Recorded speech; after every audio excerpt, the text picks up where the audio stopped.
Anda kembali menyaksikan Apa Kabar Indonesia Malam. Kita lanjutkan diskusi kita, Mas Agung.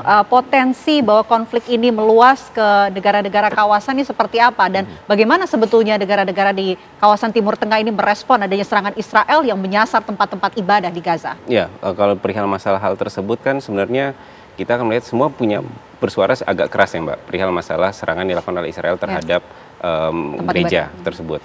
Pun juga seiring dengan hal itu sebenarnya dia berkelindan dengan isu terkait dengan rencana Israel untuk membangun yang dinamakan dengan kota kemanusiaan, Humanitarian City, yang itu berada di wilayah Rafah ya.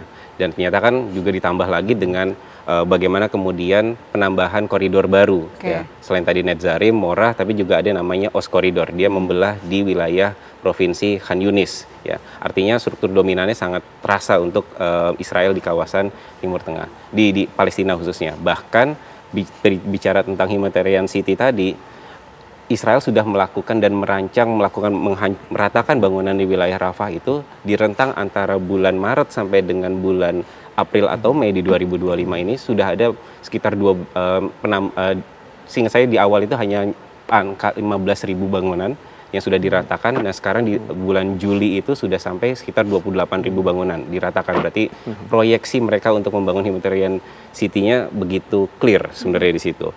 Nah bagaimana kemudian tadi kembali ke pertanyaan, apakah kemudian akan berpotensi meluas ke wilayah lain? Sebenarnya 1-2 hari terakhir sudah ada sinyalemen tersebut ya. Bagaimana kemudian Israel sendiri yang sebenarnya membuat bahwa perang itu tidak hanya terfokus hanya di Gaza, tapi juga ada di Suriah ya. Tapi berbeda dengan tahun 2003-2024 yang kemudian perang kecenderungan adalah Israel menghadapi perang yang sifatnya multifront. Tapi kalau kemudian zaman sekarang dengan menggunakan Druze, saya pikir Israel melihat bahwa pengaruh kekuatan Iran sudah mulai melemah di kawasan.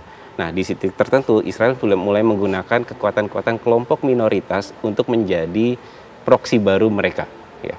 Karena Israel bagaimanapun juga mereka membutuhkan buffer zone, seperti halnya di wilayah Lebanon Selatan dan yang sekarang di wilayah Suriah.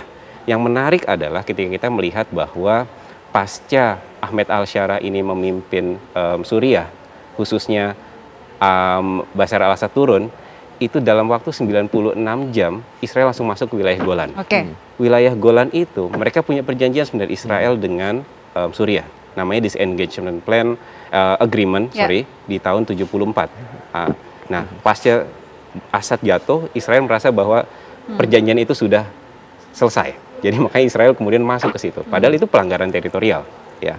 Tapi dalih Israel mereka membutuhkan semacam buffer zone yang cukup luas itu ya. Dan bahkan sekarang menggunakan kelompok Druze, bilang adalah ini untuk melindungi kelompok minoritas dan segala macam. Padahal banyak cerita yang kemudian bahwa menyebutkan kelompok Druze ini juga mendapatkan keuntungan.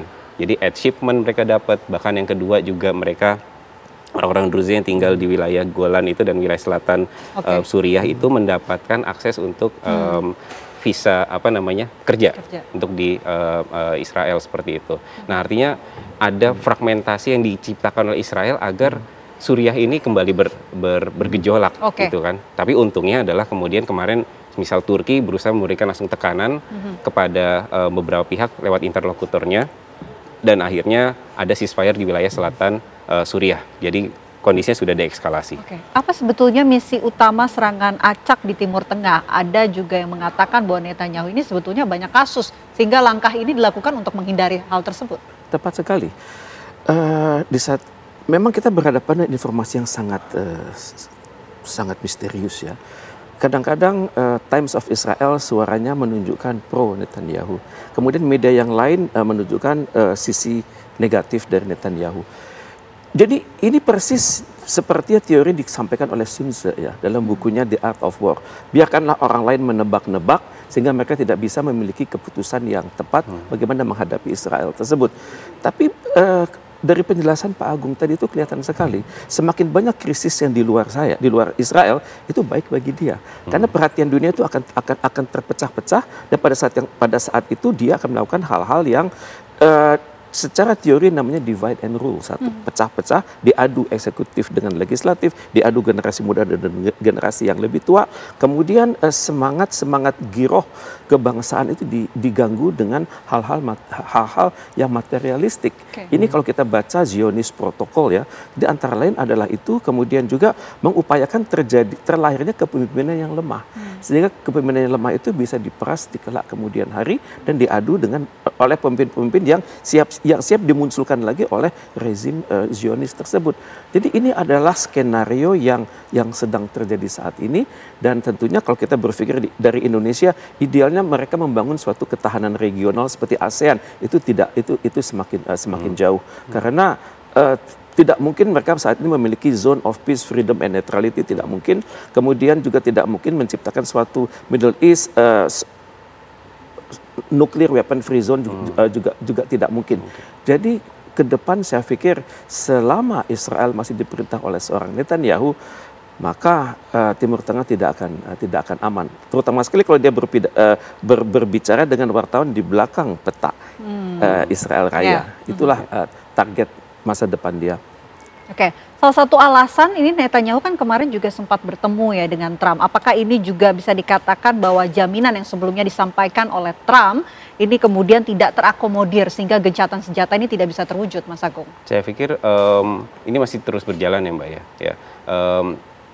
Trump memang menyatakan hal tersebut, tapi memang ada beberapa keinginan Netanyahu yang ternyata di lapangan tidak mudah untuk dicapai titik temunya, khususnya dengan kelompok Hamas seperti itu. Nah, itu menjadi satu permasalahan krusial sebenarnya dalam konteks kesepakatan gencatan senjata tadi.